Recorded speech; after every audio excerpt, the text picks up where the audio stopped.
નમસ્કાર, હું છું એન્કર અર્પિતા પટેલ. આપ જોઈ રહ્યા છો news snap channel. News snap ચેનલમાં દર્શક મિત્રો આપનું હાર્દિક સ્વાગત છે. રાધનપુરના કલ્યાણપુરા બ્રિજ પર નાખેલી સ્ટ્રીટ લાઇટો છેલ્લા 2 વર્ષથી બંધ હાલતમાં હોય શોભાના ગાંઠિયા સમાન બની.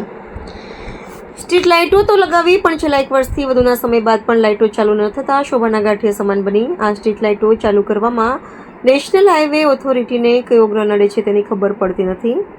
પાટણના રાધનપુર ખાતે કલ્યાણપુરા બ્રિજ ઉપર થાંભલા ઊભા કર્યા છે પણ સ્ટ્રીટ લાઇટ ચાલુ ન થતા આ સ્ટ્રીટ લાઇટ શોભાના ગાંઠિયા સમાન બની છે. પાટણ જિલ્લાના રાધનપુર નજીક આવેલા Kalyanpura bridge national highway authority દ્વારા હાઈવે બ્રિજની બંને બાજુ સ્ટ્રીટ લાઇટના વીજપોલ ઊભા કરી લાઇટો ફિટ કરી છે પણ ચાલુ કરાતી નથી. ત્યારે બ્રિજ પર નાખેલી સ્ટ્રીટ લાઇટો બંધ હાલતમાં હોય હાલ શોભાના ગાંઠિયા સમાન જોવા મળી રહી છે.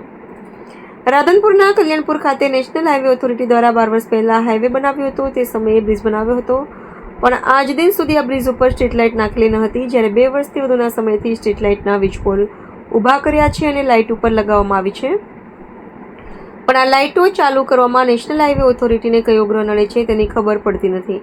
તો કલ્યાણપુરા બ્રિજ ઉપર વીજપોલ ઊભા કર્યા પણ આજ દિન સુધી સ્ટ્રીટ લાઇટ ચાલુ ન થતા આ સ્ટ્રીટ લાઇટ શોભાના ગાંઠિયા સમાન હોય તેવું લાગી રહ્યું છે. ત્યારે આ લાઇટો તાત્કાલિક ધોરણે ચાલુ કરવા લોકમાંગ ઉઠવા પામી છે. રિપોર્ટર નરેશ ઠાકોર, રાધનપુર.